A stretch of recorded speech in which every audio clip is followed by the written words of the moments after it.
Hey, what's up, Capricorn? Robin here. Welcome to my channel, AriesFireTarot. Thanks so much for being here as I prepare to do your July 2021 month ahead tarot card reading.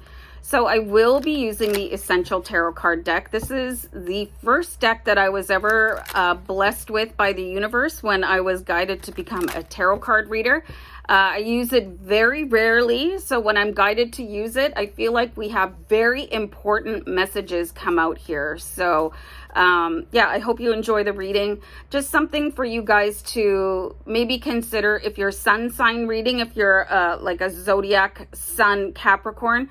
If it's not resonating for you right away, and you'll know immediately, I would say go check out your moon sign right away. So if you don't know what your moon, rising, or Venus are, I like to use cafeastrology.com because it helps you calculate out your birth chart, okay? So I'm an Aries sun and a Cancer moon. So if I'm watching a tarot card reader and I think that the sun sign reading isn't resonating, I just move on to my Cancer moon reading. Anyway, I think that's enough small talk. Love you guys. Hope you enjoy. Remember to leave me a comment and all of that groovy stuff. And let's see what the cards have to say for Capricorn for July. All right. I feel like I need to shuffle one more time. There. That's why. Ugh. Okay, so we're starting off with this energy right here. Going down the wrong path, okay? There is wealth and abundance, and just think of abundance as being anything that you would like to have come into your life in copious amounts, like a massive blessing. But there's some sort of misdirection being given to you here, like whether that's coming from yourself or an outside source is going to be up to each and every one of you as an individual. You can see with the Five of Pentacles here, there is a beautiful glowing warmth coming out from behind the Five of Pentacles. And it's beckoning you, but for some reason your back is turned and you are choosing a path of oblivion and poverty and absence of abundance. So why are you doing that? Who are you listening to? I think it's really important to figure out your story about what you understand is available from the universe for you. Like, I grew up with parents that, you know, their money story was one of extreme lack. You know, they were always worried about everything and there not being enough. So it's like, you could want to dissociate from people that are giving you false impressions about what is available to you and not follow them because they are headed down the wrong path. And it's like you want to tuck in and jump into the shotgun seat of somebody else's lack of belief in the beauty and opulence of the universe. So now we have the King of Rods, and look at the difference in the energy between these two cards. So if you were going to choose an energy, would it be one where you feel like you're royalty, like you are the one? Or I got nothing, you know, I'm just gonna, this is where my life is going right now, and sort of be swept away on the tide of someone else's negativity. King of Wands, I got this. Anything I want. These cards are called the Rods, but I always say Wands because I think Rods sounds stupid. But anyway, very self-assured, knows that everywhere that he points himself is going to be auspicious and abundant. You know, it's time to choose a new guru. It's time to choose a new guide for wealth and abundance, you know. I can think of a few right off the bat. What's his name? Oh, good grief. You Are Creators. I believe his name is Justin. And he talks about his story of abundance where, you know, he was believing one thing and had nothing. And then he started using different affirmations. And I believe he said within a year, he earned his first $1 million. So this isn't necessarily always about money. but there's nothing wrong with having money either. And it's like you're being like, there's a piper of debt and lack of health that you're following. So got to be really careful with who you're listening to, especially when it impacts your life to this depth. Okay, so I really want to clarify out the King of Rods card here for you, because that's the energy that you need. This is like, yeah, I got this. Everything I do is beautiful. It's golden. I wear a crown on my head for a reason. Okay. So I don't do reversals. I'm not sure if I mentioned that already. I get messages from my spirit guides, whatever. I just turn the cards around. So it's important for you guys to know that. Ace of Cups, you follow this energy here with the King of Rods. This could also be somebody that you could tap into as a friend, or you guys could have a Leo, Aries, or Sagittarius somewhere else in your chart.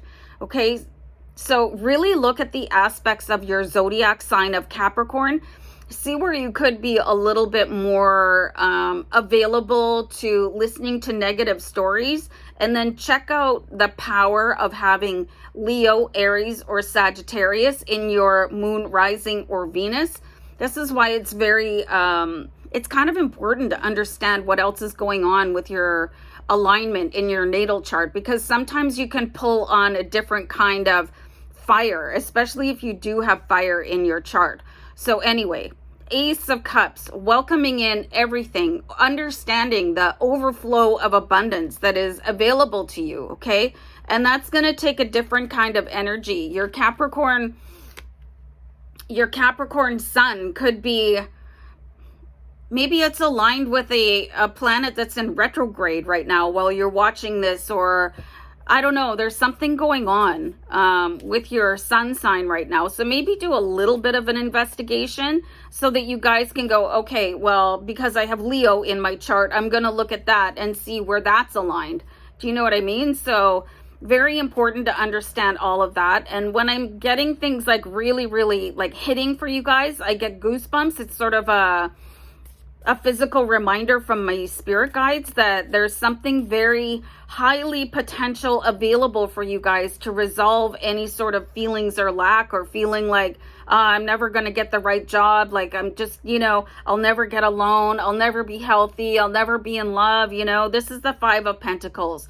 It's like really sort of drowning in lack, and there's so much more, because your cup could be overflowing instead of the opposite, feeling empty. There's such a massive difference, so I'm going to clarify that out. So we have the Knight of Pentacles. There's some action that you guys can be taking right now, messages related to abundance and moving them forward. And this is why I was getting that information to give to you guys. It's time to find a new guru and stop listening to possibly news events where they're talking about everything going wrong in the world. There's a lot going right in the world, but it doesn't typically make the news. It's not publicized. There are people doing extremely well.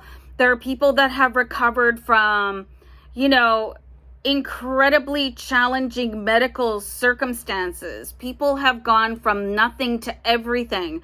So, and you can see that here, going from nothing to everything. So the messages that you guys are getting here is it's possible that there is some other aspect of your natal chart that you need to rely on a little bit more, especially if you have fire, okay? Aries, Leo, or Sagittarius, or a really close friend that is an Aries, Leo, or Sagittarius. They might have learned something very young in life that helps them keep a positive upswing regardless of what is going on. I remember my son said when he was younger, I think he was still a teenager, and he's a Leo. He read the book Rich Dad, Poor Dad, or Poor Dad, Rich Dad, and he said it changed the way that he looked at life and money and abundance. So there is a different guru available to you guys. You just maybe want to seek them out. There's a book called 3 Magic Words. I forget who wrote it. Bob Proctor has a free ebook, Think and Grow Rich, I think. There's all kinds of people that you can follow, and you don't have to pay to follow them. You know, especially Justin from You Are Creators. If you guys are feeling any sort of overwhelming lack right now, I highly encourage you to check him out. I'm not affiliated with anybody that I've given you as like a potential guru or guide. I just find that they're very significant. They're very real. And they offer things for free, which is super important to me as sort of a guide myself, is that people give you advice free of charge, okay? They obviously make money on some of their services, but going to the public and saying, I would like to help you by giving this for free is monumental to me. It means that they're in service to you. So there is somebody available that is in service to you, Capricorn. And we do have the 6 of Wands here. So again, that very high potential of a Leo, Sagittarius, or Aries coming in and guiding you successfully with virtue and victory across a finish line. Angel number 1111, you guys, you want to check that out for sure. You know, this is you riding across the finish line, being very successful. Again, look at the difference in the energy here. Whoops, wrong way. I'm going down the slide instead of up the ladder, you know. So in your game of life of chutes and ladders, be very careful who tempts you down the slide, because it's very hard to crawl back out of things sometimes. Really think carefully. Watch your gurus for falseness. And really rely on Aries, Leo, or Sagittarius, whether it's in your chart or somebody else's. That's all I'm getting. Okay, guys. I'll talk to you later. Bye.